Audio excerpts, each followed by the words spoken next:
Shalom, pada saat ini saya akan menyampaikan firman Tuhan di hadapan para pendengar sekalian yang terambil dari Filipi pasal yang kedua, ayat 2 hingga ayat yang ke-8.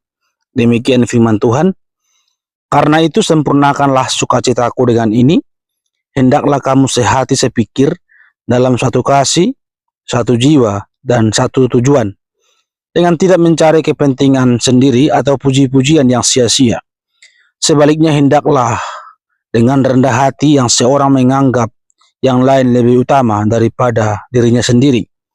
Dan janganlah tiap-tiap orang hanya memperhatikan kepentingannya sendiri, tetapi kepentingan orang lain juga.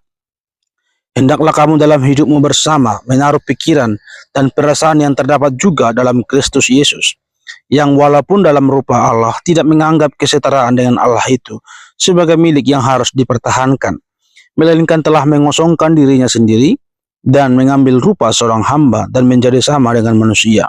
Dan dalam keadaan sebagai manusia, ia telah merendahkan dirinya dan taat sampai mati, bahkan sampai mati di kayu salib. Bapak Ibu yang terkasih dan para pendengar sekalian, saya mengangkat sedikit tema kecil ya, menjadi orang yang rendah hati. Ya, menjadi orang yang rendah hati. Kita mengetahui menjadi orang rendah hati tentu sangat susah, sangat sulit, karena harus mengorbankan sesuatu dari dirinya, baik mengorbankan gelarnya, baik mengorbankan kemampuannya, atau mengorbankan yang lain. Namanya rendah hati harus belajar turun derajat, ya. Demikian juga halnya dalam kitab Filipi, teks Filipi yang telah kita baca tadi. Sebenarnya ada sebuah masalah di sana, yaitu masalah pada waktu itu ada beberapa jemaat yang memiliki kemampuan dari segi akademik maupun dari segi ekonomi, sehingga membuat beberapa orang tersebut menjadi menganggap dirinya lebih tinggi dan tidak memperhatikan orang lain yang di bawahnya. Dia lebih berfokus pada dirinya sendiri.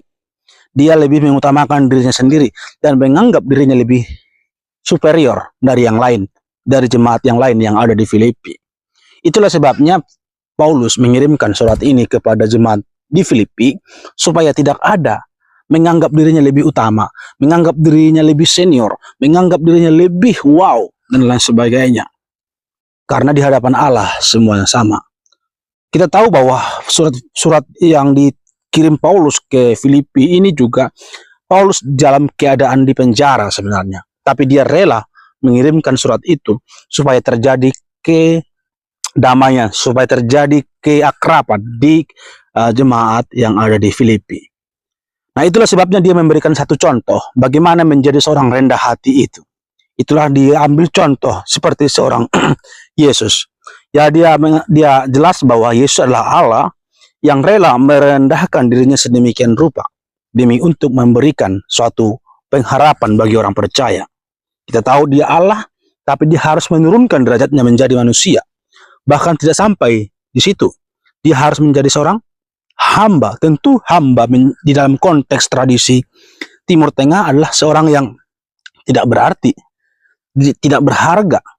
Yaitu bagaikan orang jualan, bagaikan manusia yang siap dilempar ke sana ke sini dan tidak bisa berkomentar apa-apa. Itu seorang hamba, harus siap diinjak-injak. Tetapi Yesus rela melakukan itu, sekalipun dia Allah, tapi dia rela menjadi manusia sama seperti ciptaannya dan menjadi seorang hamba yang tidak memiliki arti. Dan tidak berhenti sampai di situ. Dia harus juga mati. Seorang hamba yang juga harus siap mati. Bahkan tidak berhenti sampai di situ.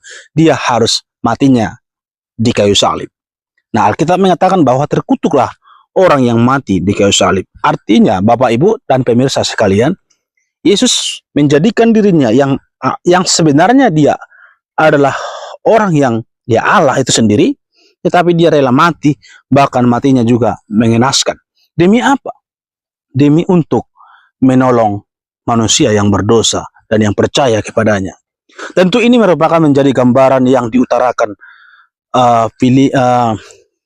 Paulus kepada jemaat di Filipi pada waktu itu, supaya mereka memiliki kerendahan hati. Dan di dalam kerendahan hati itu mereka siap menolong orang lain. Sama seperti Yesus, di dalam kerendahan dia sampai mati di kayu salib dan memiliki dampak bagi semua orang yang percaya kepada dia. Bapak Ibu yang terkasih dalam nama Tuhan Yesus, seharusnya demikian juga hidup kita yang bisa kita terapkan sebagai orang percaya.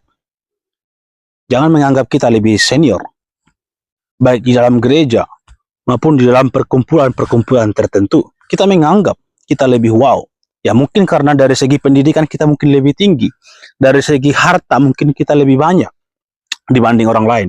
Sehingga kita menjadikan itu sarana kita untuk menjadi tinggi hati. Alkitab melalui firman Tuhan saat ini menegur kita supaya tidak terjadi demikian di dalam kehidupan kita. Belajarlah rendah hati dan belajarlah memperhatikan orang lain.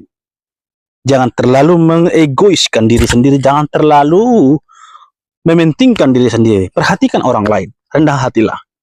Sama seperti Kristus juga yang rendah hati dan menolong kita. Dimanapun kita berada, dimanapun kita berkomunitas, dimanapun kita bergereja, hendaklah kerendahan hati ini menjadi milik kita bersama. Tuhan Yesus memberkati. Shalom.